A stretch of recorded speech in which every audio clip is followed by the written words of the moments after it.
This is episode number 98 of the Homeowner Show. Whether you're DIY or looking to hire, we're here to help you find the best information and options for you and your home.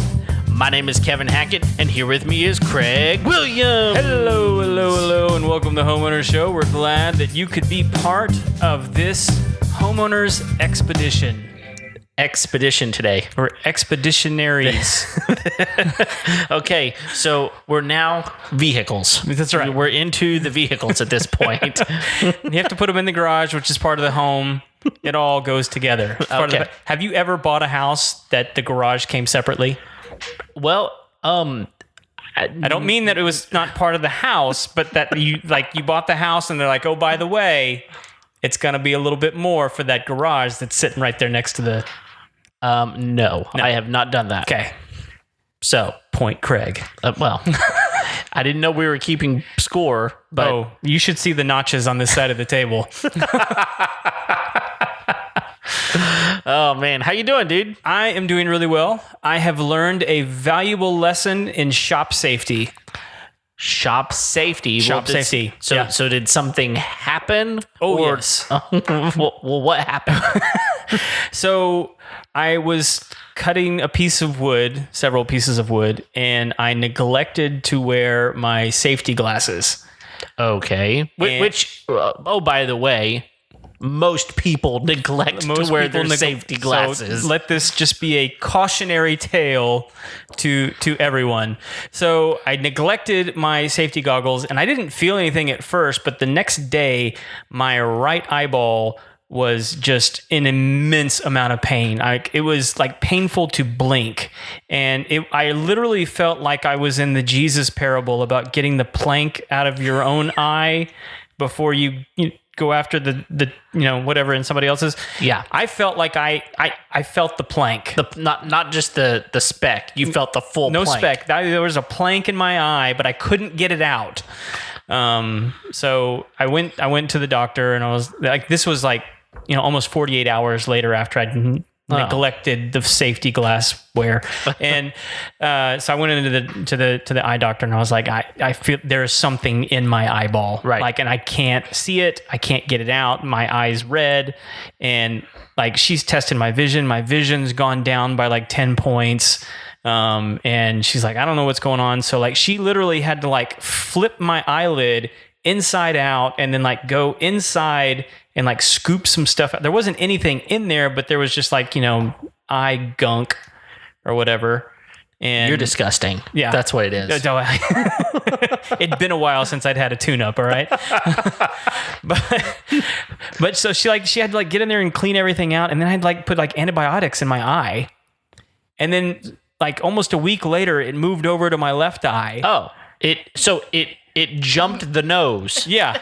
Wow. Which is impressive if you've seen my nose. Yeah. There's no doubt about that. I don't think the camera doesn't do it justice. Yeah, I don't ever turn to the right or the left. It's always straight on. But yeah, so people, get you some good safety goggles. Don't let the specks turn into the planks. It was unpleasant. Well, it sounds unpleasant. And everyone I walked by thought I was winking at them. So you got Winky Craig walking around everywhere, aggressively winking at them. Is that Quasimodo, or is he actually winking at me? I think he doesn't think I saw him winking at me. Wow.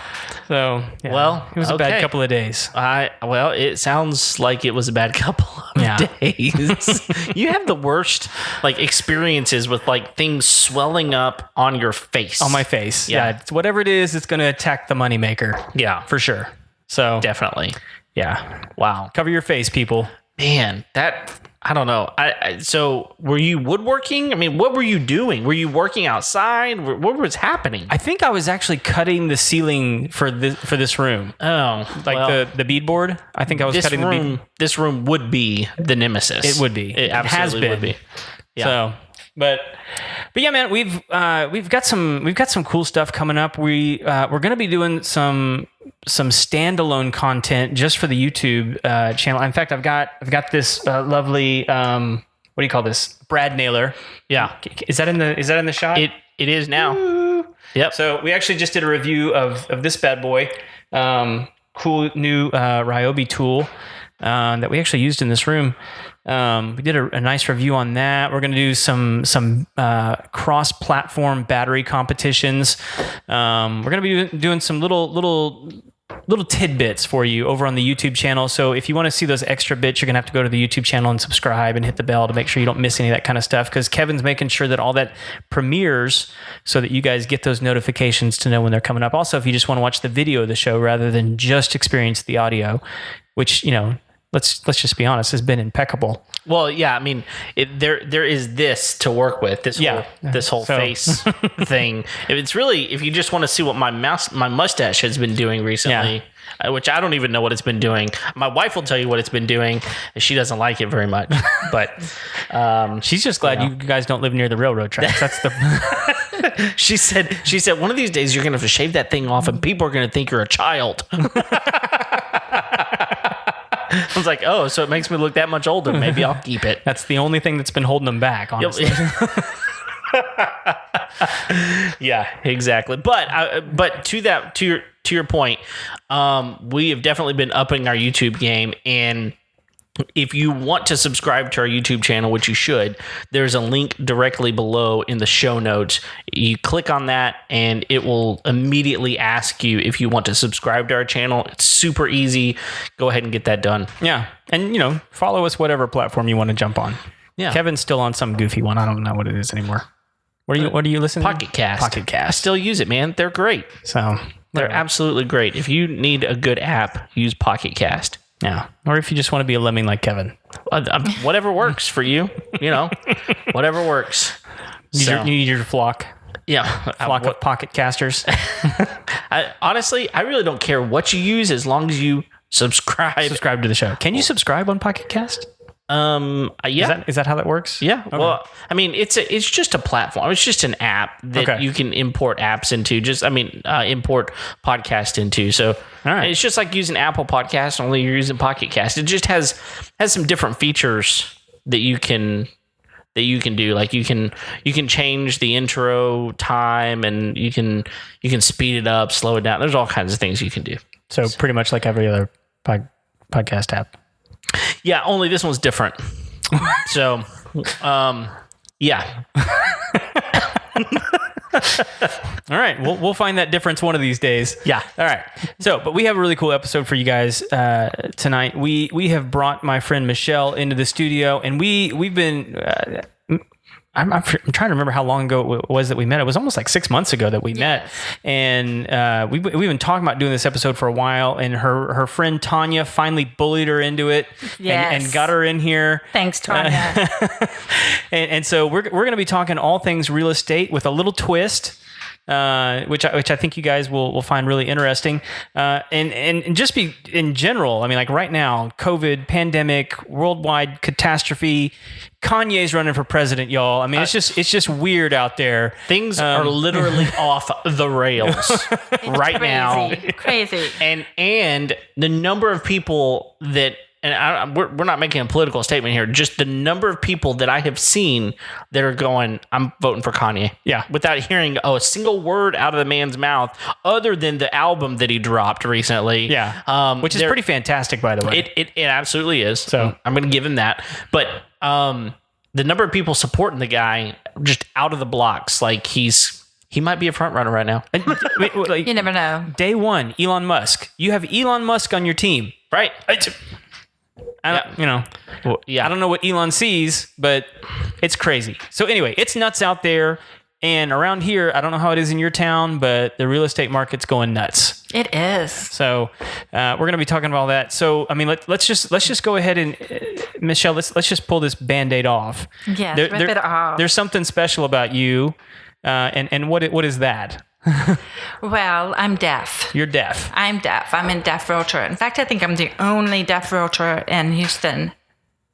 Yeah. I've never met another one. Yeah, I haven't either. So there's another one in Austin. He's really awesome, and he's kind of like a mentor for me. I mean, when I first broke out, I connected with him. His name's Tom Anderson. He's pretty cool. And shout out to Tom. Yeah, shout out to Tom. This better be captioned so Tom knows I gave him a shout out. So anyway, yeah, I'm the only one here in Houston that I know of, and if there's another one, I'd love to meet him. Yeah, and I want to circle back around to that, but I imagine there's people listening to this going, okay, she just said that she's deaf. How is it that we're communicating? Because Kevin and I can't sign. No. No, I saw the sign once, but then Ace of Base. Anyway, sorry. That was okay. Sorry. Would y'all talk for a minute? Yeah, please? we'll do that. I didn't want to know what signs you guys know. Could be throwing gang signs and the little things you learned in the play yard. I'm pretty much limited to road rage. That's the Oh, God. Yeah. I know those signs, by the way. Okay, so I am deaf, and I know a lot of people, even my deaf friends, are going to be like, how is she deaf? And okay, let me just preface this and say, in the deaf world, a lot of my friends say she's hard of hearing. Mm-hmm. It's really hard for me to, like, I identify as being deaf, but a lot of my deaf friends will be like, she's hard of hearing. Because, the reason I do so well is because I have cochlear implants. okay. And I got those when, about 11 years ago, I got one. And about 6 years ago, I got the other one. Mm-hmm. Might be off on the other one. I only wear that one about once a year. If I go to a concert, Okay. if I go see George Strait, if I see Garth, I'll break out the second one. All right. Yes. If I was here, I'll break them out. But a lot of times I just wear one because that's enough. So 11 years ago is when you could start actually hearing things. Well, no, that's... Okay, because that's why you're saying your deaf friends say that you're hard of hearing. Okay. Okay. Well, I'll say that... You're going to have to edit this part, right? What's going on? It's just hot in here. Oh, it's hot? Yeah. Okay, turn I'll that turn it air down. conditioner down. Go ahead, Michelle. Sorry. Sorry, Because you guys are in here. I'm over here sweating, and I'm like, there's a little button that'll turn the air conditioner down. So let's go ahead and use that. I got it. Go ahead, Michelle. Sorry. Okay. all right. I'll say this. I lost my hearing when I was about 3 years old. Okay. And so it's been progressive over the years. And then I was always so concerned that I was going to go deaf because I mostly grew up around hearing people. I grew up in Tennessee. It was a lot different back then. And my parents finally sent me to deaf camp in the summers. I was such a dork, but they would send me to deaf camp, and then I would get in all the sports, meet all these women, meet all these boys. I mean, it was pretty cool. So at some point I decided that I was going to major in deaf ed, later special ed. Mm-hmm. And when I got in college, my audiologist said, "You're deaf." And I'm like, "I know." And so, I just embraced it. I learned a lot of sign language at camps, and I had deaf neighbors I learned from, and then I took classes in college. And at some point, I decided to enter deaf pageants and was Miss Deaf Tennessee at one point. And there's a whole bunch of stories there, but that was a fun time.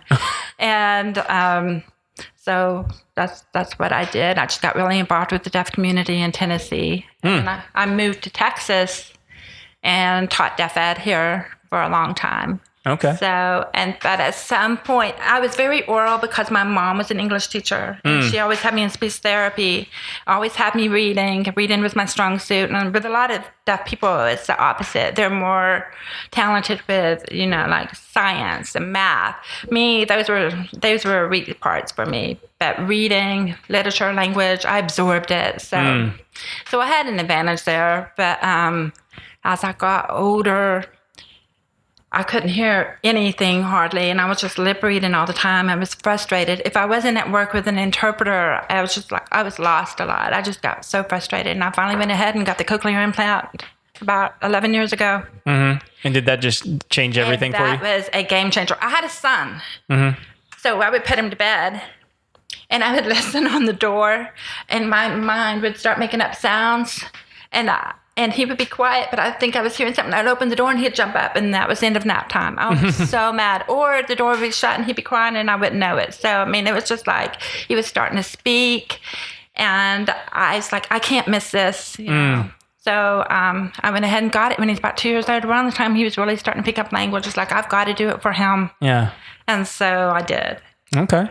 That's all. And a friend of mine recently I was talking to her about this interview, and she was telling me there's some people in the deaf community that sort of look down a little bit on cochlears. Yes. Yeah. That's pretty true. Have you experienced that? When I was in the Miss Deaf America pageant, I did not make the top 10, thank you, God, because the onstage interview question was like, if a doctor could tell you he could heal you, meaning cochlear implants, how would you feel about that? Of course, you couldn't see everybody else's answers, and I was still catching up on all the politics. I would have gone, oh, that's pretty cool. The right answer was like, I'm fine just the way I am. Right. Yeah. Oh, yeah. Yeah, and I mean, honestly, a lot of times I take my cochlear implants out. If I'm at home, I take them out. I like the peace and quiet. If I play softball with my deaf friends, I take them out a lot of times. You know, I put them in when I need them. Yeah. I go back and forth. My son's having a tantrum, take them off. That's literally what you call selective hearing. Yes, he would have a fit in the back seat. He's grown up now. He's 13, but he'd be in the back seat and he'd be mad at me, and I would take it off and I would hold it up in his face, going, "I'm not listening to you." By the time we got home, he'd be done. It's my mom's superpower. Oh yeah, that's awesome. Definitely. I could have used that a few times with the three monsters that I've got. Oh, dude, if I just had a volume control on mine, let alone tuning them out completely, just a volume control would have helped. So, yeah. And so you were a teacher for a while. Yes, I taught deaf ed for about 10 years, special ed for about 2. Okay. And what, like, I have no idea what that even entails. Are you teaching like regular classes to kids who are deaf, or are you doing just like special kinds of education for deaf children? I would be mainstreamed in the classrooms working with them on those classes, or I would do resource classes in the deaf ed classroom. I mean, I did a lot of everything. A lot of everything. And it was a lot of paperwork. I think that was the hardest part, is that I wanted paperwork, spend more time with kids, but you get so busy with all the paperwork. But yes, I did all kinds of stuff, all subjects. I went from elementary to high school. Wow. Well, I think that's one of the got to be one of the most difficult things is whenever you're the only specialist, they tend to probably lean very heavily on your expertise in that. And then you wind up being the one who gets all of the work.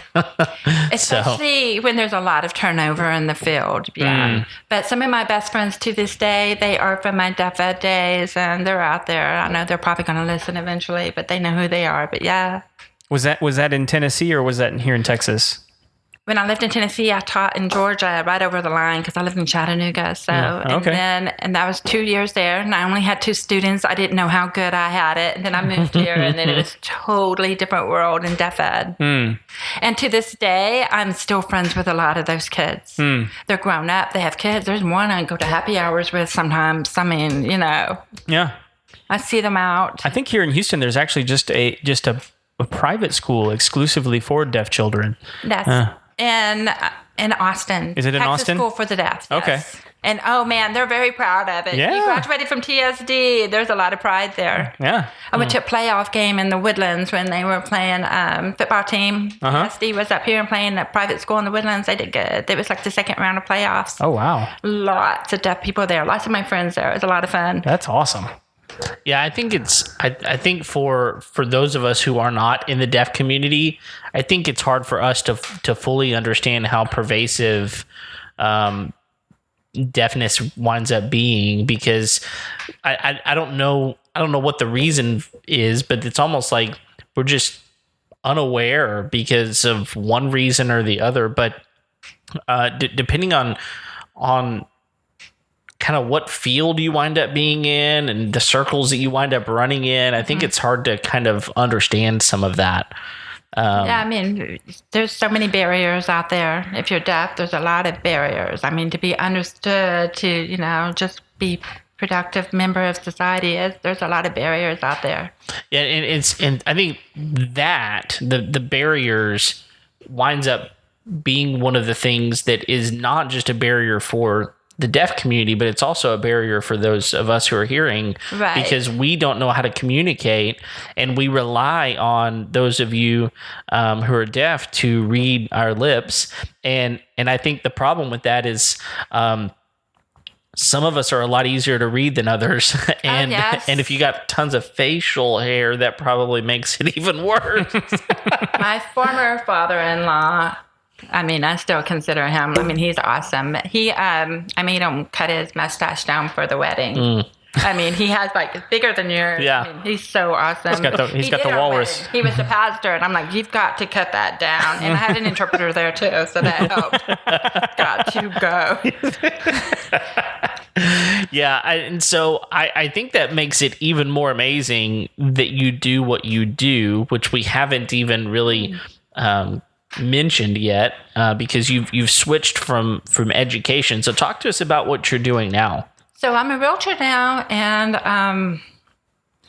I work with a lot of deaf people. I have like certain niches that I've come up with so far, but it's either I work with a lot of my friends in the deaf community, and there's my mom's groups, and I'm really active in those, and I get a lot of business from those. So those are the two groups that I do a lot of work. They keep me busy. Wow. When I think that was when you and I met the first time, I think that was one of the first questions I asked you once I realized that you were deaf, is like, oh my gosh, like what is it that deaf people are looking for when they go to find a home? Like, it seems like there would be certain things that they would want and need to have in a home and or add on to that home. They want a very deaf-friendly home. Yeah. Which means what does that even mean? Because you say that to me, and I'm thinking, okay, like I understand like ADA type of things when it comes to like wheelchairs and mobility issues and things like that. But when it comes to deaf, like the only thing that I can think of is I know that there are certain hotels and even like college dorms and stuff like that have, instead of a doorbell that chimes, it flashes light. That's the only thing that I can think of. So what types of things make a house deaf friendly? Very open concept. That is the most popular thing with my deaf clients, because a lot of my deaf friends like to throw parties. I mean, I have some fun deaf friends. And we like to be able to see each other. You want to be able to wave from the kitchen over to the living room. Sure. And need lots of lights for that. And just open space, lights, windows, and open rooms. Okay. Walls are like barriers. Yeah. Walls are barriers because you can't see around those. And you don't want to be in the kitchen. It's all alone and you're not listening to anybody. You want to be able to see everybody and be involved in everything. Okay. Yeah. That makes a lot of sense. I really want to know how many deaf parties get noise complaints. Actually, people seem to think that deaf people are very quiet and we're so loud. Well, I think there's a reason for that, isn't there? Yes, and we feel vibrations. And oh my gosh, I have this one friend, and he has this gigantic boombox. And every time my deaf friends are throwing a party, they're like calling him, and he tells me, "I know why they're telling me come over. They want my boombox." And he comes over that thing, and it is jamming, and the pulse is going, and it's a lot of fun. Everybody's out there dancing, and oh yeah, we're loud people. That's awesome. That is so awesome. That makes me really happy, actually. I really want to like be a fly on the wall when the cop shows up to tell them to turn it down. Right. Right. We probably won't hear them at the door. Nobody's answering the door. You go tell them. I'm actually the admin for a Facebook group called ASL Cheers. Okay. American Sign Language Cheers. And what we do is like we haven't been able to do it in a while, but once a month we meet up like at a bar. Sometimes we make it family friendly, but usually we go out. We'll go to Whiskey River. We'll go to a sports bar. I mean, we go to District 249. And I'm one of those people. I like to be around a lot of people. I like to invite people to groups and stuff like that. So I've been working to grow that group since I got involved with it. And we have big parties. We have people show up once a month. It's so much fun. That's awesome. If anybody wants to join, they are totally welcome. ASL Cheers. There you go. Cool. If you want to learn sign language, want to be around deaf people, you're going to be overwhelmed with all the deaf people running around at the bar. Okay. So you can show up regardless of whether or not you can hear. Of course. I would love, yeah. We get a lot of students from Lone Star College that are in the interpreting program that come. Okay, yeah, that's a big deal over there, isn't it? Oh, yeah. They have a great program. So if anybody's interested in interpreting, Lone Star College is great. Yeah, it's interesting. So I was acquainted with a student one time, not too long back. Had a pretty good friendship with her, and she, in high school, there's I learned a lot. Like there's different levels of ASL as well, like as far as your fluency goes, like how fluent you are. And I don't remember how many levels there are, but she was like one away from like the most fluent, and she was like a junior or senior in high school and just doing amazing things. And the really bizarre thing about it that most people probably don't fully understand why she would do it is because she didn't know anybody just personally in her family that was deaf or had hearing issues. She just felt this urge, this calling to really be an interpreter and to support that community for some reason. I don't really know why. Just to be an advocate. It's an awesome community. Absolutely. And she's just an amazing young lady. And so anyway, to hear that there are people out there that are interested in helping the community that don't really have any specific tie to the community, I think is pretty amazing. It's awesome. There's so many great students at Lone Star College. We try to get them to come out all the time. And actually last year we went to Bar Louise and Katie because one of the students was a waitress there, and that poor girl, man, we threw it at her. Her name's Sarah. I'm so sorry, Sarah. It was the Astros playoff games, and we had so many of us there, and she was just like, oh my gosh, but it was a lot of fun. That sounds like fun. For sure. But so to circle back around, I mean, like open concept in the home. Open concept. What else are we looking for? Basically what everybody else is looking for. I mean, it just depends on each person. But I mean, the main things we're looking for is like open concept, lots of light, lots of windows. You want to be able to see everything going on. Yeah. Is the big windows, lots of windows? Is that just to be able to bring light in so you can see? Yeah. But are different kinds of light different for deaf people? Yeah, I mean, you get some windows and there's just too much shade over there and there's not enough light. I mean, the more bright windows, the better. And the more lights, the pot lights you have up there. But friendly lights. I mean, some of them are just glare in your face. But a lot of those warm lights up there and lots of windows, I mean, that's what we like. Well, I would imagine just because, I mean, like with sound being gone and vision kind of being your focus, you would, I mean, like I would imagine like fluorescent lights almost might be like an annoyance. I hate fluorescent lights. That's what I was guessing. I hate them. Yeah, I think so too. I like warm lights, but I want them bright. This is awesome. I mean, like what about like LEDs? I mean, those have come a long way now. Are those... Well, I don't know preference for my friends. They haven't really told me anything. But if you ask me, I mean, I'm just like, I actually have a deaf friend. He's like, those lights are really, really good. And we actually had this conversation about a week ago. So it's funny you're asking me that. And I'm like, that light is too bright in my house. Well, we actually had this debate about a week ago. Well, and now, I mean, LEDs have come so far. I mean, to begin with, they were just so expensive and they were problematic in some ways, but now, I mean, they've got different color tints to them, so you can get the warm white, the soft white, or the the bright ones. Yeah, the daytime ones. Yeah, and so depending on what kind of, like, we have some of the daylight ones in our bathroom just because be able to see while you're getting ready. But in the rest of the house, it's it's more the warm for us, just because it's a more pleasant feel for sure. Right. As long as they're bright enough, that's what's important. Yeah, and that's the other thing is like the lumen count on those things make a big difference on how bright they are, and you can still have a color that's appealing, but be brighter than other things for sure. Exactly. And one of the types of lighting that's real popular right now is the amber Edison bulbs. Yeah. And they're really, really popular. There's a ton of them in my house right now. Yeah, but we can go over there and check them out. Yeah, we could.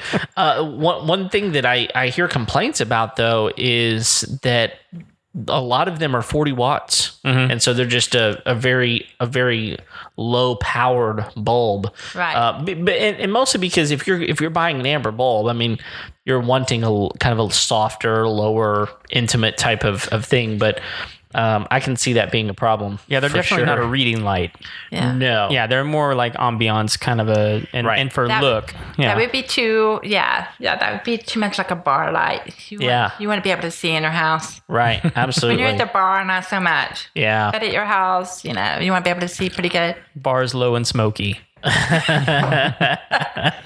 Okay, so here's another question. Okay. So, one of the things that Craig and I are big into like technology and how technology improves or just changes some things that you can do with your house and in your house and those sorts of things. Are there any technology types of things that are available that help inside the home for people that are deaf? Oh, sure. Yeah. There are flashing fire alarms, and there are flashing doorbells, and there are video phones where people, there are companies now, Sorensen, Purple, they're just different companies, and they will send... And now can they bring them up on the TV, or is it like its own separate little device? Oh man, there's so many options. There's TV, there's iPads, there's on your phone, there's on your laptop. Right now I have one that's really outdated, and my friends over at Purple are supposed to be sending me an iPad as soon as I finish filling out the rest of the information. My phone. This is good. my lender, Ted Talbot. I'm going to hang up on him. I'm sorry, Ted. I think I'm going to mute my phone. I'm so sorry, Ted. He deserved it. That's right. He should have known we were recording right now. Well, I actually called to ask him a few questions a while ago, and he didn't answer, so I guess he's calling me back now. Well, yeah. I just think that it's easy for certain technology companies to come in and say, "Oh, check out this latest and greatest thing," but a lot of those things don't necessarily translate to the deaf community. So I would think that there are probably some companies out there that would really want to hone in and specialize in some of these things. Because, for example, we were in here before we started, and Craig needed the horses fed, so he just told Alexa He needed a what? He needed the horses fed. Oh, so you told Alexa to feed the horses? well, He told Alexa. Really, he told his daughter through Alexa which is in another building in his house, and we're in the barn right now, and so he was able to do that. So I would think that there would hopefully eventually be some technology out there that would basically say, you're in a different room. Hey, I'm trying to get your attention to come in here. I can't really go in there right now. I need you to come in, because that's Turn why off the lights, Alexa. It's not working. Yeah, but because I can imagine that's why open concept is really, really helpful. Yes. Because if you don't see me, you can't hear me. Right. And this technology is great because, I talk to a lot of my clients all the time on video relay services that I have. So it's amazing. Last fall, there was a MATA Expo. That's what it's called, MATA Expo. And it was a big deaf expo. And there were so many companies there, deaf-based companies, all kinds of, sorry about that. You're good. All kinds of services and things like that there. And I was out there, hobnobbing, getting to know a lot of people. It's pretty cool. But yeah, they have a lot of deaf services out there. What's MATA for? What is that? I don't know. You don't know what it stands for? I don't know. But is it like a technology conference? Oh Is my that- gosh, yes. Okay. Yeah, I thought you wanted to know the acronym, what it stood for. I actually don't know. No, Kevin can look that up. Yeah. Kevin. Sure, I can do Yeah. a lot of things. But yeah, there was a lot of technology services there. Phone services, house services, all kinds of things like that there. Wow. And then me handing out candy. Was that here in Houston? It was in Pasadena. Pasadena. Okay. Pasadena. That's pretty much Houston. Yeah. Pretty cool. Handed out a lot of candy, try to get people to let me be their realtor. You want some candy? It was a lot of fun. Luring children. That's the. Ted Talbot went with me too. It was pretty cool. We had two interpreting students from Lone Star College come out there and interpret for him all day long. Cool. That's great. He's done a lot of my clients, and he's learned how to use relay services too. Huh. So okay, so if you're here in person and you want to call a deaf person, you can call their phone number, and an interpreter is going to answer, is going to call that deaf person, and they're going to be on the screen signing for them. Wow. It's pretty cool. That is. Before I got my cochlear implant, I was totally dependent on it. If I wanted to order a pizza, I called my interpreter and was like, I need a pizza, But I could speak for myself. I would do the voice carryover option, which means I would talk to whoever I was talking to, but I would have to see the interpreter to know what the other person was saying. Yeah. So as far as that goes, like, I would assume video calling is something you rely pretty heavily on sometimes as well. Does that work well for you? Yes, and I'm on the go all the time. I'm working all the time these days. It's just busy out there. And I have Facebook Messenger. I actually use that more than anything. It's up there. I'm calling my friends like all the time. I'm calling my clients all the time if they're deaf. Actually, I call my hearing friends and I make them look at me and talk to me sometimes. I just like to look at people. Yeah. Well, I would imagine, just text messaging in general really transformed things for the deaf community. It does. It was a game changer. We used to have those little T-Mobile, what are those things called that you popped out? The Razor Sidekicks. phones or the Sidekicks. Okay, yeah, they had the keyboard. Those things came out. I had a deaf friend. We were walking in Memorial Park, and she had just gotten hers, and I didn't have one. And I'm like kind of jealous. Like, what is that thing there? We walked 3 miles, and she was on the phone, or no, on her Sidekick the whole time texting. I'm like, this is not fun. But she was talking to people. She was talking to everybody but me. Her thumbs were just going the whole way. Yeah. No, I can see how that's challenging, and one of the things that I love about what you do in helping those in the deaf community find a home is you talked about barriers. I can imagine that it's so difficult for someone with a hearing deficiency to find a realtor that understands the situation. They get it, Right. And then on top of that, being able to communicate back and forth. There's email, there's texting, and those sorts of things. But one of the things that I think is so important about a realtor is having a really good relationship with that person. Right. And the best way to do that is to communicate through voice. Now, your cochlear implants help tremendously, obviously. They do. It gives me an advantage. Yes. Sure, but I would think that there's so much more to that relationship. Whenever there's a hearing impaired person who is saying, I've got someone here who is fully understanding where I'm coming from. With me, I've got my Facebook Messenger. I can call all the time. I've got that thing going. I call my clients all the time. They get sick of me. And anytime we go anywhere, I can explain anything, helps a lot with the language. Yes. Yeah. I would also imagine, and this is something that just occurred to me, that you might have an advantage when you have a deaf client in the negotiations, because you guys can talk to one another. Yeah. Well, we're not all in the same room, Craig. Well, no, but if you guys are at a showing, right? They can ask you questions via sign language that anybody else in the room is probably not going to understand what's going on.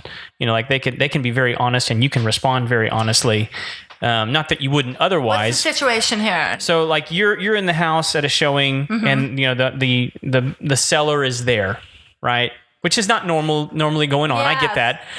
But or an inspector or something like that. But they're able to, or you guys are at closing. We can talk on the side. You can talk on the side and have. We wanted to, yes. We do that. Deaf people do that all the time. I would imagine. We do that all and the time. They can say whatever they want to say because they know no one else in the room is understanding what you two are talking about. That's true. That's true.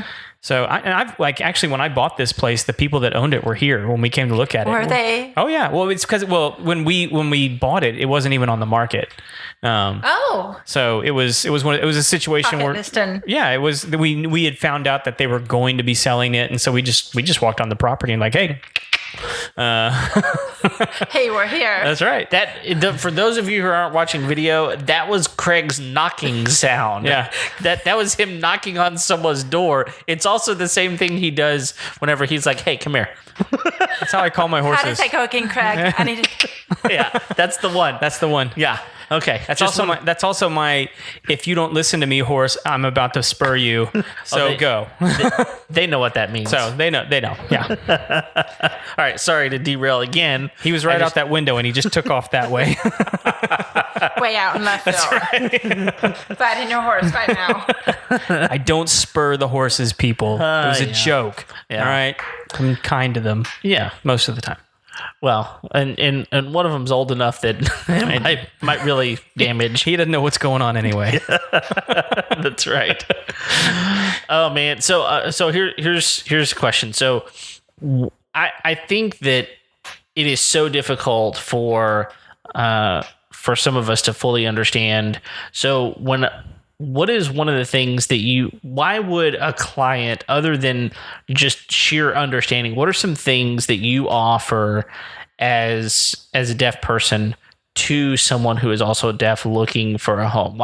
What is something that you would say, I have a definite advantage as a realtor for you? Right. I mean, just knowing ASL. I mean, it's just like if you only spoke Spanish and you had a Spanish-speaking realtor, I mean, there's your advantage right there. I mean, I just make sure that everything goes easy peasy.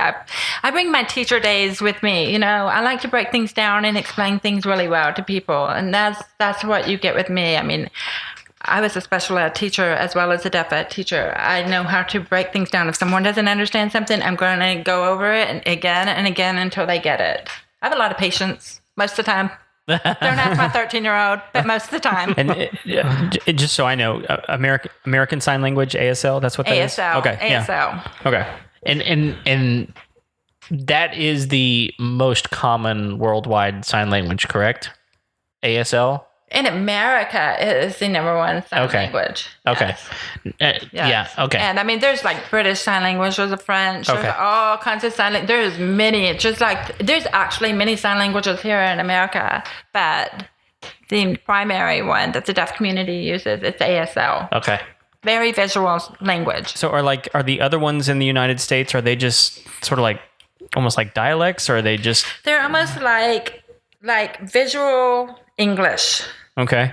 And yes, it's like word for word. Okay. You know, like this, that. I mean, you don't actually picture it. It's just like a sign for each word. And they might even add the word into it, like running, ing. I mean, we don't really do this ing thing, you know. Oh, okay. So, but ASL is very visual. It's got its own semantics and everything, its own grammar. Yes, it's very visual. I mean, if you sit down and watch deaf people sign, I mean, there's something like amazing going on. Oh yeah. It is amazing. It's very visual. Yeah, no doubt. I mean, I have sat in multiple situations where there was a signer interpreting for a group of people, and every once in a while I try to just kind of look over. I know there's a little bit of a delay, right? Trying to figure out, okay, I heard what was said. I'm trying to watch what was done. No, I got nothing. But you know, sometimes I get lost. If I go to church and I sit there, a lot of times I sit over where the deaf people are and where the interpreter is. I mean, that's where I feel at home. Sure. But with my cochlear implants and, you know, the sound systems have gotten amazing over the years. Right. So I'm like hearing the pastor here, and then we're like, you know, 10 seconds behind here, and I have to turn the sound off. That makes sense. To focus on the interpreter in church. Yeah. Wow. Which that's actually probably where most people have engaged with sign languages if they go to church, because most churches are pretty good about having, you know, someone there to interpret if they need to have somebody there. Right. I know that's where I first encountered it as a kid, realizing what was going on. You know, like, hey mom, why is that other person up there? Right. There's a fully deaf church in Houston. Really? Even Deaf Baptist Church. It's part of Houston First Baptist. Oh, okay. That makes sense. Yes. I mean, everybody pretty much is deaf there. I mean, there's a lot of hearing kids, CODAs, children of deaf adults. There's a lot of those there. And the pastor, he's pretty cool. He's hearing, but his signing is flawless. I think he comes from a deaf family. Yeah. Wow. That's amazing. I'd never heard that term before, coda. I hadn't either. Coda, soda. What's siblings? Spouse. But, you know, sibling would work too. I need to go double check that. Could be both. Interesting. Yeah. Well, and so, I mean, like, you obviously don't just take care of deaf clients. Right. So you've got your mom's group that you're pulling a lot of clients from, and so like there's a lot of weirdness going on in the real estate market right now. What are some of the things that you're seeing that people need to be paying attention to? Actually, I see a lot of COVID paperwork you have to fill out before you go in a house to reassure people that you don't have COVID, and your clients have to sign it too. And a lot of times when you walk in houses, they will have hand sanitizer there, and they might have shoe covers there. And if people live there, they're going to have all kinds of things set out for you to make sure that you don't leave anything behind. Yeah. Yes. There's it's crazy. Virtual home tours now, open houses. My thing, I love to do open houses. If I have a listing, I want that thing sold like that. Right. Yeah, so I get out there and I start marketing it on Facebook, and my son comes with me and he's opening the door, passing out food. I mean, we're getting that house sold as soon as we can, but now they're encouraging a lot of virtual open houses online. Yeah. So that's different. And we did an episode a while back where we were talking about some virtual stuff that they're doing now. Where they're kind of like doing a virtual map where you can sort of just walk through the house on your computer screen and kind of, you can even look up, look like down. Like the 360 thing. Yeah. Yeah. Pretty cool, but it's not the same as actually being there. Yeah. I've got to put eyeballs on it. I need to put my nose on it. I mean, because houses up against the wall, right? There could be like some weird cat smells in that house, and I need to know. Oh yeah. Yes. That is one of them. Yes. You have to go see something. I mean, there are some amazing photographers out there. No doubt. And that room stretches out a mile long, and my clients are walking. It doesn't look like it does in the picture. Yeah. Doesn't smell like you think it's going to smell either. You've got to go see it in person. There's nothing like it. You cannot put a smell in a picture. I've tried, and it does not work. No, you can't do it. Some people, I guess, the old scratch and sniff. If you can scratch and sniff your computer screen, that'll be the newest thing. Apple's got something to work on there. Well, and I've heard that there are some companies working on it. Smell-o-vision. No, that doesn't make sense, does it? Well, and a lot of it is oddly enough coming from Disney, because they have some of those rides where they pump smells into the room, and so there's some people out there doing some multimedia stuff that they're talking about how to incorporate smells into their programming. Oh gosh, we're gonna start having to input essential oils into our computers so that it can blast a smell at us. Here's some cinnamon, Kevin. Right. And I'll tell you this, man, the LED lights, I think that's actually a disadvantage to a lot of real estate agents, because one of the tricks I heard is if you're using incandescent bulbs is to put a little drop of vanilla on those bulbs, so that when people turn the lights on when they come in the house, it smells like cookies. I've got to try that. It works. Next open house. That is connivery to the next level. It and is. It's less messy than actually making the cookies. Yes. Yeah. Oh, hey, there is so much.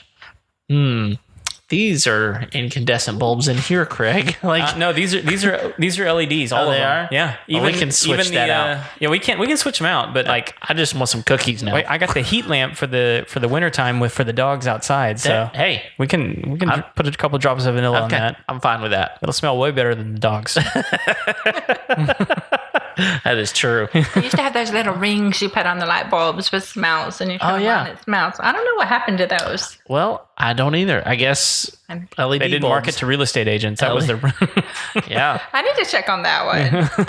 Yeah. I don't have any houses coming up where there's major pet smells or anything like that, so I'm not going to use that right away. There you go. I'm just kidding, people. Just kidding.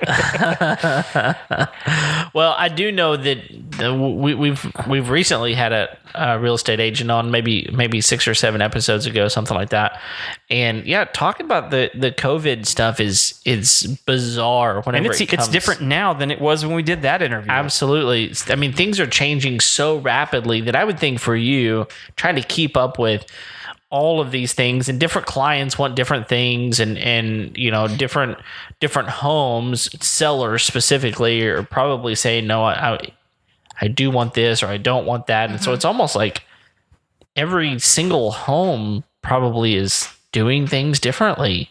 Yes, when you walk in, it's different. If it's an empty house, I don't see so much. But if you're walking in where someone lives, you can tell they're taking precautions. I mean, people want to get their house sold, but at the same time, they don't want to get sick. So Right. Yeah.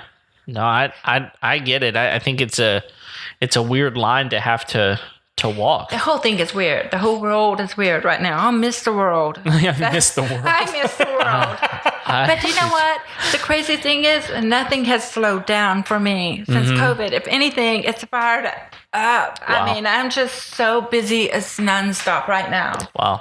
Well, and is. I'm just taking a shot in the dark here, but I'm guessing houses that are empty might actually move faster, because it seems like people would feel more safe walking into an empty home than they would one that's occupied. They'd be more interested in going and look at one that doesn't have somebody currently living in it right now. I mean, just the psychology of that, of like, there could be someone living in this house that could infect me, or there's people coming into my house that could potentially infect me. I would imagine there's some of that going on. I mean, that's where my brain would go. I'm not totally seeing that. If they love the house, if someone lives there, they just want them to move out so they can get it. Yeah. I mean, the market is crazy right now. I mean, there's so many people getting refinanced, which I know you know, Yep. and interest rates are super low. What are you seeing on those right now? I mean, I have 3% and lower even. If you have really good credit, 2.75. I have seen that. Call Ted Talbot. No, that's all I can say. Call Ted Talbot. You can get 2.75 with amazing credit. is the one where you saw 275, was that a 30-year note, or was it 30-year note. Wow. Client, Yeah, that's impressive. great credit. Yes, that was last week. That's incredible. And then when he pulled that, he said that he saw it possibly going lower, but don't quote me on that. Well, I'm live on air, so I guess you are going to quote me on that. So, Well, check just so everyone you gave knows, the caveat. That Yeah, like, you know, yeah. I mean, exactly. I'm seeing 3% and around 3%. everybody gets different. I mean, there's so many variables. Yeah, that's stellar. And then I'm seeing 3% hovering around there, maybe a little bit more for really good credit too. So. Yeah, I mean, we just refinanced to a 15-year note, and we got just below 3. That's awesome. Yeah, no, it was fantastic, and that's why we did it. That's awesome. Yeah, no, it's definitely a buyer's market in the interest rates. However, the problem is that the prices of the houses They're not coming down. they're not coming down. They're staying up there, and it's, to me, that's maybe one of the most shocking things is that. Everybody's, just around here, the taxes came out. One of my real estate taxes came out. Yeah. And people are just like, oh my goodness, my house is so expensive, and I'm gonna fight this, and it's like, good luck, because they're looking at the numbers. And the numbers are showing that your house is worth that much. I'm sorry that you don't want your house to be worth more. I don't really know what the problem is here, other than you don't want to pay the taxes, obviously. There is a suit going on right now, and I don't know where the status of it is right over that, because of the amount that they went up. Yeah. And I think it was just sort of a perfect storm situation where the new taxes came out, and then COVID hit, and everyone was like, "Really? You're going to do this to us in the middle of a pandemic?" Right. And it's like they did it long before that. Sure. But it just happened to hit At that time. time. So there's a big lawsuit right now working its way through the courts. I don't know the status of it. I'll have to look it up and report back. But I don't. But I know it's happening. Interesting. Yeah, I believe it. Yeah, it's amazing to me. It's like, it's this weird deal of, I can get the best deal ever as far as coming up with a great interest rate, but I'm going to pay a good chunk more for a home. It's kind of this weird catch-22. It's like you can't ever find low home rate, low interest rate and low home prices. You're not going to find both of those. But you know what? I'm seeing that people are getting these low interest rates, and then when they find out what their monthly mortgage is, even if the house is still staying stable, they're not. A lot of people are like, the house is going to drop down with COVID. No. We're super busy right now.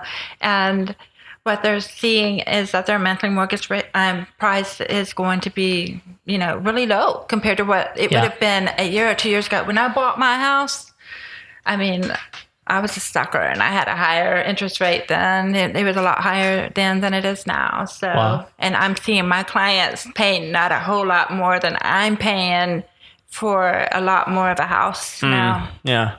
Yeah. It's fascinating. So you say it's a buyer's market, but I think sellers have the advantage right now too. Interesting. Because there's a lot of competition for certain homes in a certain price range. 200 and below, you're going to see they're going quick. Yeah. So Yeah, and I would think that it's interesting because it's like you mentioned the perfect storm. It probably is kind of amazing because the buyers are going lowest interest rate we've ever seen, and the sellers are going, I can sell my house for more than I've ever been able to sell it. And it's keeping the market alive through COVID. I mean, I'm so grateful for it. It's keeping me busy. Yes, it's keeping me busy. Are there things that you're seeing from buyers that they're looking for in homes because of COVID or because of the situation that maybe they weren't focusing on as much before? No, not particularly. They're all just trying to get the best interest rate out there, and They just want the house they want for the price they want. Yeah, they're trying to hustle and be the first ones to get that dream house they see. But because the interest rates are low, there's so many people out there buying right now that they're competing with all of them. And as soon as something goes up, you got to grab it. Yeah. I've just had a lot of people tell me, like, especially people with kids that have told me, I really wish I had, property like what you have, You're right. So that when, like schools are shut down, like, I don't feel like I'm, I've been thinking even about like parents with children in like apartment complexes and things like that have just been like stuck in that one place and not be able to like, even like, because if you go outside, you have, like 300 neighbors that are also there trying to get outside and get some vitamin D. That small space. Yeah. And you mentioned that. Okay. You do mention that. And I see so many people now that want pools. That didn't want pools before because who knows how long COVID is going to last. So a lot of people want entertainment at their home. I am seeing more of that. That is the one thing I do see. Yeah. Well, and I think we're about to experience some uniqueness from our homes. I mean, there's all this up in the air about what's going to happen in the fall. Right. With school. Like, are they going back? Are they not going back? Are they going to have like a modified version or what? And I don't know if people are paying attention, but there's a lot of teachers that are saying like, we're not going back. There's a lot of them that are going back and are, adamant about it. And they love that, for whatever reason, they feel good about it. They care about the kids a whole lot, or for whatever, they have their reasons. The other ones that want to stay home, they have their reasons too. And both probably have really good reasons, but we may end up with like a teacher shortage. Yeah. I believe it. Where kids can't go back and a certain amount can't go to school. And then, we're going to be in another homeschool situation, and that's going to make home in your house a totally different environment. And, all of a sudden people are going to need like another bedroom in order to do school in, or a yard to, do PE or whatever. It's, I don't see it getting less weird from this moment on. I think it's going to take a while. I think so too. It's going to be sticking around for a while. I don't even know. The fall's coming and I have to make this decision. I feel sorry for the teachers that don't have a choice here. They have to go back and they're being told you have to teach online classes and your classes that are here. Mm-hmm. And you've got a chance of taking this home to your kids. Yeah. Yeah. And I've got a friend who lives in North Carolina, and they've made the decision in the state that they're going to do virtual. Oh, across the board? Across the board. Wow. But before I make that 100%, at least for the school, I'm going to say at least the school she's in, they're doing 100% virtual. I think it is a state, but yeah, states do different. School districts different, and other. I mean, like Texas is weird. They are. But so this friend specifically, the school she teaches in, they're doing virtual, but she is a teacher and she is being required to teach from her classroom. So she's got to be at the school teaching from her classroom virtual, and they're basically doing a deal where you have these virtual classrooms and you're still going to school full time. You're kind of switching classrooms virtually, right? But the teachers are in their classroom. The problem is she's got 2 kids at home, and they are required to learn from home, and her husband has to go to work. And so she just recently had to resign because she said, I can't do both. I can't have my kids home by themselves while I teach from school. And I think what's going to wind up happening, and I don't know how this is going to work, but I think that school districts are going to have to pull back somehow and say, we're going to have to give you some options, because otherwise there is going to be a shortage of teachers. I'll tell you this, virtual teachers right now that are on these virtual online schools, they're the ones sitting back going, man, I'm glad I'm doing this. They've already been preparing them for this. So it's like the whole introverts unite type of thing right now. These virtual teachers are going, we got this, So it's crazy world that we're living in. One of my best friends has a homeschooling business. Shining Stars Homeschooling, if you guys want to check it out on Facebook. And she is slammed. So she used to teach Deaf Ed with me. Okay. One of my girls from back in the day. And she started her own homeschooling business. I used to teach for her after I stopped teaching. So I did some jobs with her, homeschooling and tutoring. And she's so busy now. She's slammed. She's never been busy. Or she's just like, I can't believe what a big year I'm going to have next year. Oh, man, I can't imagine. Yes. Yeah, I've had a lot of parents just tell me they're just going to say, nope, not going. Yeah. Right. So, I mean, just right off the bat, they're like, and like the biggest complaint I'm hearing is like, I'm not making my kids wear a mask all day. Yeah. They won't do it. I agree with that. So I don't think it's that healthy to wear one all day, but a lot of parents don't have choices. They got to go to work. Yeah, I'm an admin in a mom's group, and we have these conversations all the time. I'm glad you brought I was just fixing to ask you about that. I would imagine this is something that's circulating around in that quite a bit. Mm-hmm. Yeah. Yes, moms talk. Moms got event. Moms get together. Yes. I'm an admin along with my friends Sarah and Alejandra and Tanya, who you know, and we put this group together during COVID.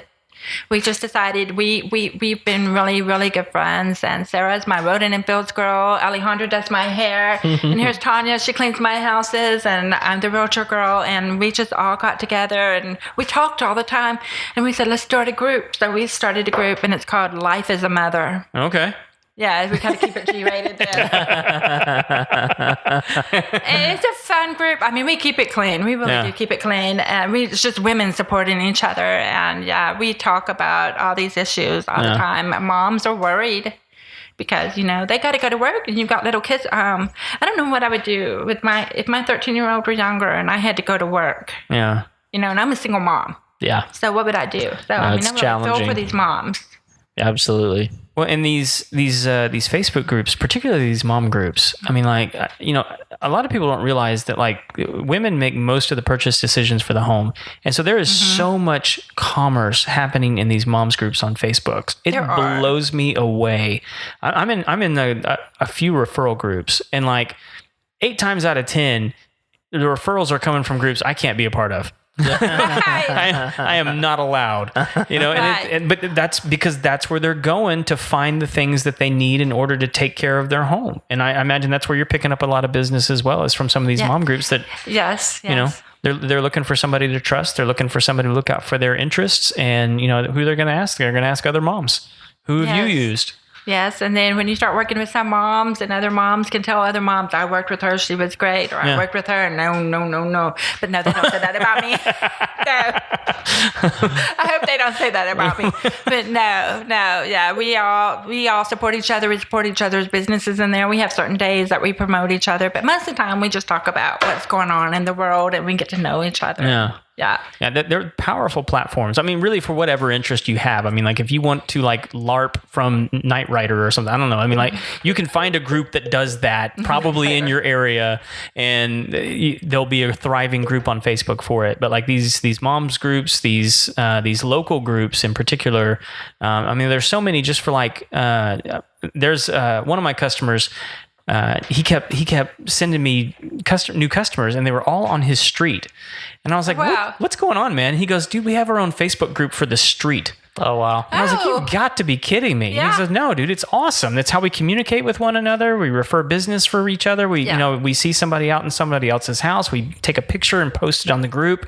So like, hey, what, is this supposed to be here? And all this kind of stuff. And it's like, and I think there's like maybe 20 houses on that street. And that's how they take care of one another. Wow. So I mean, like they're powerful tools. So it's good that you guys, I mean, obviously started one to, It's been great. I mean, it's just grown. We're like at the last I checked, we were like at 1,200 members. Oh, that's awesome. Just since maybe April, March. I'm not sure exactly when, but right when COVID was, we were staying home. We started this group, and it was just a great place to go and go talk to people. You get out of it what you put into it. Yeah. I mean, I'll be up at night sometimes talking to people at 2 a.m. in the morning. If I'm awake and somebody needs to talk, I'm there, Nice. So That's where business happens. Yes. I mean, like sometimes it's at 2 a.m. So, I had like 3 nurses as clients last year. So what time of the night do you think I was talking to people? Oh my gosh. I would wake up 3 o'clock in the morning, go to the bathroom. I'd be like, okay, she's on a break now. It's time to talk. She's found some houses. Yes. That's right. Is that how a lot of your clients are doing it now? They're just sending you links to pieces that they found online, or what tools are they using? Oh, they come to me and they tell me what they want. Then I find it. Then you go find it for them? I set them up. I set up searches for them. And I mean, I like to get in there. And sometimes with some clients, they have a lot of different wishes. We might want this. We might not want this. We might want this part of town or that part of town. So I'll send multiple searches to keep it really neat and organized. So if they decide they don't want something, we'll delete a search. But when they're first starting out, I'll give them everything they want. They start looking at it, and then I'll tweak it if they need me to. Yeah. Cool. Yep. What else you got, Kev? Oh, I mean, you've done a really good job of kind of, we've kind of been all over the board as far as the deaf community goes, like understanding a little bit about the things that we don't understand, to real estate and how that's impacted. I think there's a lot that we've really touched on. Is there anything that, as you were thinking about coming on the show today, that you thought, I'd really like to, make sure that we talk about this? Is there anything we've missed that you want to talk about? Can we pause now? It's okay if you don't have anything. I'm just curious. And this one, and then we'll come in, but this is the edit part. You're going to put me on a snippet on this one. Woo. No, it's okay. Okay. It's okay if you don't. I mean, if we've covered everything. I had tons of thoughts. You know what? I've been so busy. I mean, just like constantly, but I've been running since early this morning. Yeah. So it's like, I thought today was going to be my homework day. Oh. Make notes for what we can go over for the show. And, okay. All right. We're taking a break now. We are currently, yes, but we can come back. I'll ask the question again, and then you can. I think my brain just stopped for a minute there. Okay. Is there anything I wanted to talk about? I think we should keep all of this. Yeah. You're going to keep all of this, aren't you? Man, I'm feeling so relaxed right now. Do you have a drink or anything? No. Okay. That's the after show. Yeah. After party. Okay. So I'll ask you again. Is there anything else you wanted to talk about that we didn't get to yet? We've talked about a lot of things. I did want to tell you that Bible verse is, if there is a splinter in your neighbor's eye. No. Wait, back up. I used to use this on my brother. Okay, let me back up. Not to help him, but I got it. I wanted to tell you this at the beginning of the show. The Bible verse is, don't complain about the splinter in your neighbor's eye when there's a log in your own. That's right. Yeah. I used to use that on my brother. It was my favorite Bible verse. I can't believe you were talking about it tonight. It's a very timely verse. I used to use that against him all the time. It didn't really work. My brother's a youth minister, by the way. He went Okay. to Liberty University, yes. Did he ever get the log out? Yeah, he's a really good guy. Okay. He's perfect. He's amazing. Yes, I'm the wild child in the family. That's good. Yeah. But Because those logs hurt. Yes, they do. But basically, you asked me if there's anything I wanted to talk about. So, I mean, I'm pretty much an open book. I have a Facebook page, and it's Michelle South Houston. I'm at 1,199 members. So if someone could like it and get me to 1,200, that would be great. Kevin, jump on that right now. I'll get on it right now. Absolutely. That's easy. I post crazy stuff on it all the time, fun stuff. I'm not one of those. I'm not hawking wares on there. It's not like, what's that channel called where they're always selling stuff? The Home Show Network.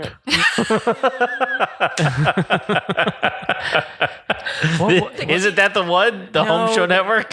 What is it? It's the one where The Q, the something. the only thing I remember about it is the famous episode where the guy fell off the ladder he was trying to sell. It was like one of those. And he's like laying there on the floor, and the crew doesn't know what to do with him. And he's like, yeah. Could you cut to something? That's me when you guys ask me a question I'm not ready for. Cat, I know you're going to put it up later. It's going to be Tanya and her swing. It's gonna be version. Yeah, we forgot to tell you, we actually can't edit any of this. So. You better be editing a couple of things, Kevin. To be clear, we didn't show any video of Tanya in a swing. We just put up a video of Tanya talking about a swing. Yeah, you're welcome, Tanya. Yeah. No, she is amazing. She is amazing. J&W Janitorial, they come clean my house. I get busy as a realtor. I'm a single mom. She comes out there. I mean, she sends her crews. They are all the sweetest people.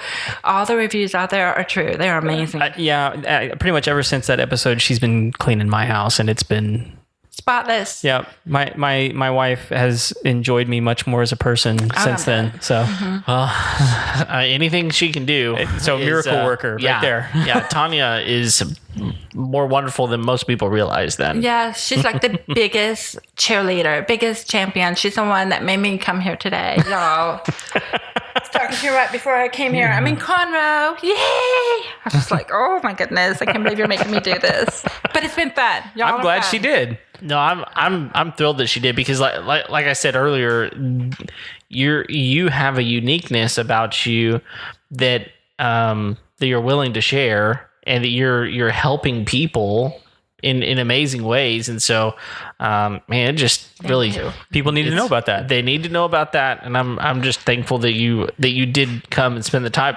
with us today. It's been wonderful. Well, you know what? I will tell you this, okay? Here's the thing with me being a realtor, you know, I was always trying to figure out how do I cater to people in the hearing world where they don't see my deafness as a weakness. And how do I make the deaf community realize I'm one of them, and I'm not trying to, put on a show or anything. I'm here for you too. And there was always this big separation, and Tanya has been in my ear saying people need to know the real you. So I guess this is the first time I've married those two parts of me as a realtor. Yeah. Or maybe even as a person, because I'm just trying to show people I can service this side and I can service this side. But I mean, it's like, I don't know that I'm trying to hide my deafness. I mean, if I take my cochlear implants off, I don't hear anything. I am deaf as a doorknob. I tell my deaf friends, I take these off and you hear things that I don't hear. I promise you. But then I put them on. I have some pretty decent hearing, and I'm talking on the cell phone now when I used to use an interpreter to order a pizza. So I'm able to help the hearing community. But if there's something I have a problem understanding, I'm getting to the point where I can say, okay, you want to text me that address? That might help me, Just send me that address. Make sure I don't misspell it. Sure. But that's probably the biggest thing about me is that this is who I am. I'm deaf. I have cochlear implants. Yes, I talk on the phone. Yes, I talk. But if I take them off, I'm deaf. I sign. I'm part of the deaf community. I play softball with I have my friends that I hang out with all the time. We're playing all the time. Deaf softball. And I mean, when we go play tournaments, just this past weekend, I mean, most of my team is deaf. And if we're not all deaf, it's because someone backed out. And we had to put a hearing person in there that day. Yeah, they're the token hearing person. That's right. You are the token hearing person today. They don't get the signs when they're on the bases, for sure. Oh, I got that. Oh, man. That's when we signed you. And that's an awesome thing that hearing teams don't know what we're talking about. we do strategy out there that other people don't know. Oh, now man. that strategy fails a lot of times. Well, because there's also this thing called execution. You have to execute. We have great plans. That's right.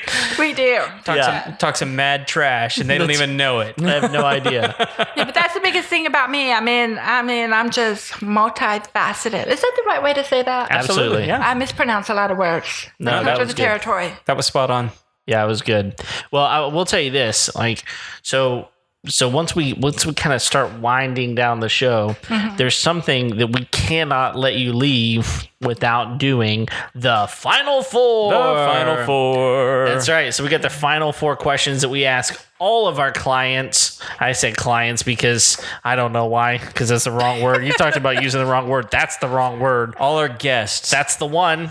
Yep. Because we ain't charging you anything and you're not paying us anything. Thank you for putting me on here free. There you go. Free advertising. Thank you guys. Well, this show would go away really quickly if we started charging people to come on the show. So, Well, anyway. I appreciate you. So, yes, final four questions we ask all of our guests, and so you do not get away without doing that. So, we're going to start at the top. What is the must-have tool you will not leave your house without? Okay. Well, my phone especially, I know that comes up a lot because I have to talk to people constantly, but I have to have my processor, my cochlear implant processor. I'm not going to be able to talk to some of them. Yeah.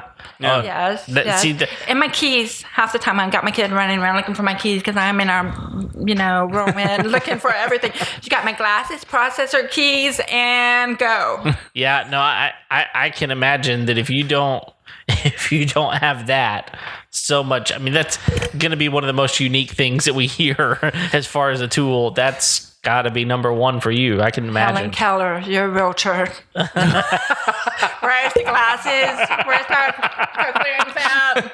Got to have all the accessories. I feel horrible about laughing about that right now, but You it should is. be laughing. I'm trying to be funny. It was funny, so I'm gonna laugh. Right, I take my processor off and my glasses off, and I am Helen Keller. I got this little bevel right here with my phone. I'm not listening to my kid. I'm not watching TV. So when you say processor, you're talking about the cochlears. Do you have to like recharge those at night? Oh, or? yes. Yeah. Oh, and for my hearing clients out there, most of them know that every now and then we'll be in the middle of an inspection or something. Like, wait, my battery died. Hang on a second. Run and change them, and I'm right back there. There you go. All right. So here's what I have to know. And like this just now occurred to me because I'm insensitive. How do you? I mean, like if you're deaf, how do you set an alarm to get up in the morning? Oh, you know the answer to this, don't you? I know. I don't. You really don't. I really don't. He's a lot dumber than people give him credit That is for. absolutely true. Okay, Craig. I have a vibrating alarm clock. Okay. Is it like, do you wear like a wearable one or? No, Oh, it just goes vibrates under on the my table. mattress and shakes my bed. It Really? vibrates. I can Like it choose- shakes the whole bed? They have those in motels. That's a different tool, Kevin. Oh, okay. Sorry. Different. Okay, You've been to some shady hotels, man. I just got that. the same technology. My clock has different levels of vibration. It can be steady or it can be intermittent. Or, Okay. Cool. All right. I didn't know. Wow. Well, that's something we need to ask our friend William about whenever we get him on the show Yes. for mattresses. Yep. So definitely. And the clock. Okay, so the clock, you can put this little bed shaker underneath the bed, underneath the mattress, and you can also plug in a lamp. So you can have a flashing light and shake the bed. But shaking the bed wakes me up. I'm just like, oh, Yeah. Wake me I up. don't need the light too. Yeah, I would think that smartwatches could really help with that, though. Yeah, some of my friends use smartwatches and wake up with their vibrating Yeah, alarms on the it wakes me up. Yeah. So I have a deaf dog. I didn't tell you all about my deaf dog. Really? that's Yes, she's my second deaf dog. Wow. I don't ever want anything but a deaf dog. They're so much fun. In fact, when I see a hearing dog, I start signing to them, and I'm like, oh wait, they can hear. She's got all kinds of signs. She's so cool. Really? But she'll get on my bed, and that thing goes off, and she just ignores it. She just keeps on sleeping. Yeah. What kind of dog is it? A Catahoula. Catahoula. Yeah, I love Catahoulas. they're awesome. Yeah, they're smart. Oh, and stubborn, and yeah, they're shady too. Most people don't understand that a stubborn dog is actually a sign of intelligence. Oh, she's yeah. smart. Yeah. She is smart. I love her. So- When I first got her, y'all,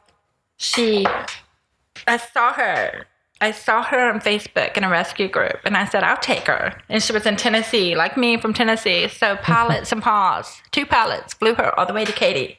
And this whole group was following me to wait for her success story. Oh, wow. She was off the streets. Oh, wow. She ate the kitchen door. Oh, gosh. She ate my processor, Oh. a really expensive processor. Oh, my goodness. And she ate a hearing aid.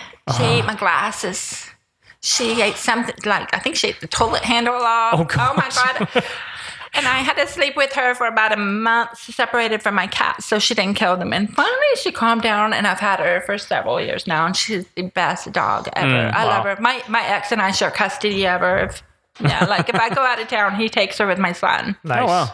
Yes. That's awesome. Yes, she's awesome. Okay. Well, we got to go to the second question, okay? So, what's a job you've walked away from? Now, if you remember, we discussed this. Mm-hmm. Could be a career if you wanted to. We were, original thought behind it was maybe there was something at your house you were working on. And he said, I got to call on the big guns. So, either way you want to take it, what's a job you walked away from? Deaf ed. Okay. Yes, I did. I did. What was it that caused you to finally walk away from that?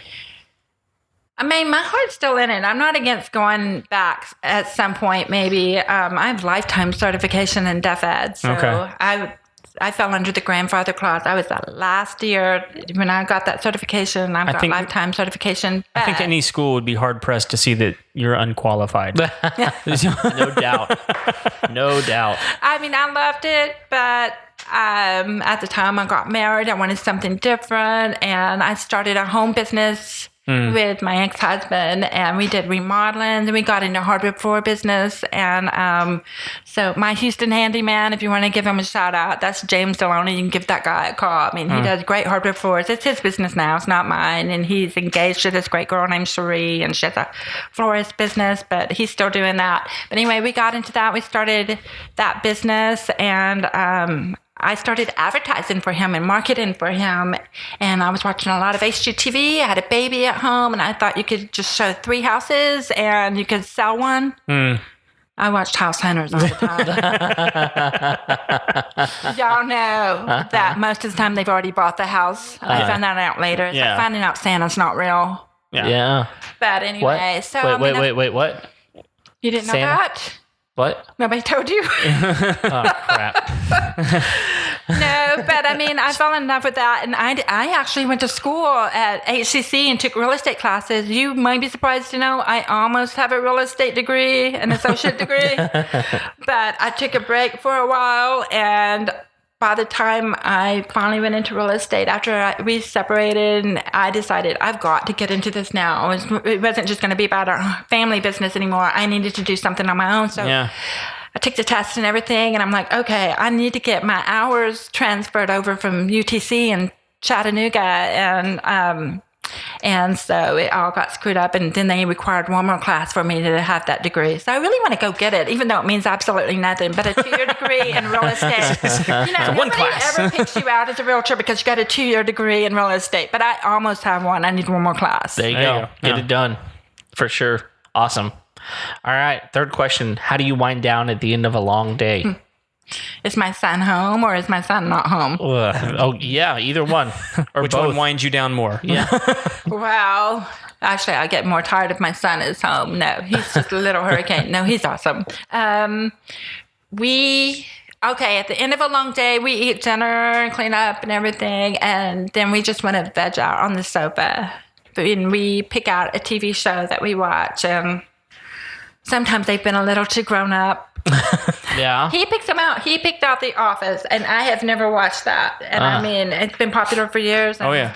And next thing I know, we're going through one season after another, and I have to talk over all of the racy parts. The innuendos and the, Yes, he picks up on everything. He thinks the whole show is hysterical. He put the blanket over his head, and I talk through it. But now we're on Outer Banks now, and that one's awesome. But Is it good? it's amazing. We Yeah? just finished it. It is amazing, and that cliffhanger is like, oh. Is that the one about treasure hunting? Yes. Oh, okay. Yeah, Y'all yeah. have to watch that. All The right. sad thing is they've stopped filming a lot of things because of COVID. So now we're going to be waiting 5 years, and these 16-year-olds are going to be 30 with a beard or something. I don't know. But Not that there's anything wrong with that. No, yeah. So, well, I mean, so your son's 13? Yes. He's So 13. have y'all watched Lock and Key?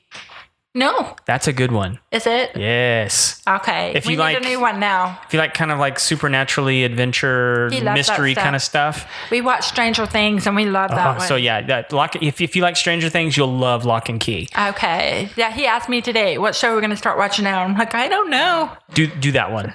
Okay. I'm that one's wondering next. about this treasure show. Like, have they already found the treasure? Is it like House Hunters where they've already bought the house?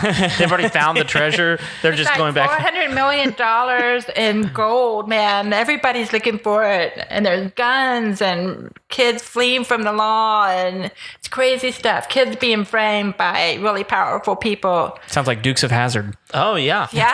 good old Actually, Boss it's a Hog lot out like there. it. My son says it's like a grown-up version of Scooby-Doo. Yeah. Where are you? Okay. Yes. All right. Fourth question. Okay, what is it? What is one of the best pieces of wisdom or advice you've ever received?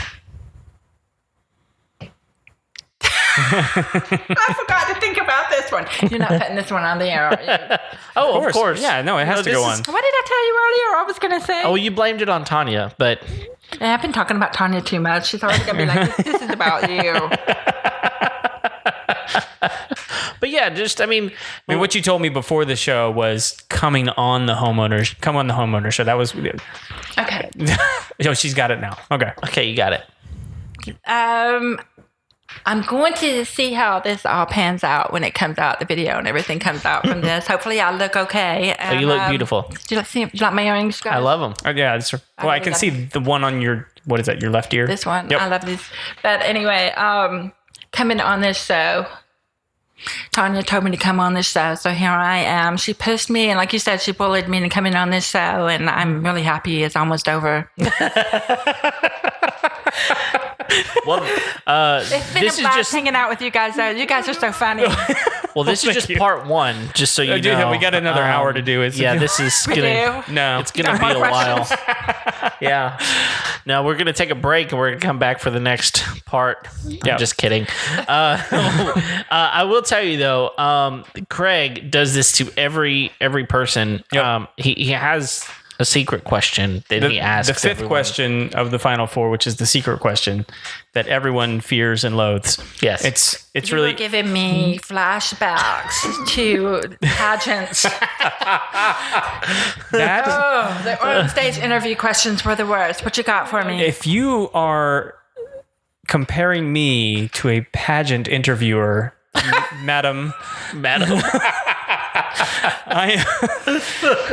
There's a lot of things Craig is. Someone invited to a pageant is not one of them. I have never been so insulted. They have the Kardashians judging those things. I mean, I'm sure he could do it. That's good. That's good. Just gonna ask my question. All right, do it. If people want to get a hold of you, how do they find you? 832-880. What's my phone number? You want me to look it up for you? She called me earlier. Oh, this is the best. This is the best.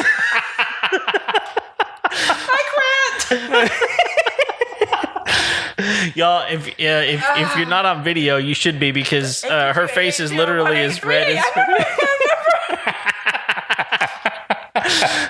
This is fantastic, y'all. All right, here's what we're gonna do. I'm gonna look up your. You're gonna blackmail me with now. Are you looking at my phone number? Yeah. 832-880-1838. There it is. And find me on Facebook at Michelle South Houston. All All right. right. And if Wonderful. people want to join the moms group or the other the Mom's group is Life as a Mother.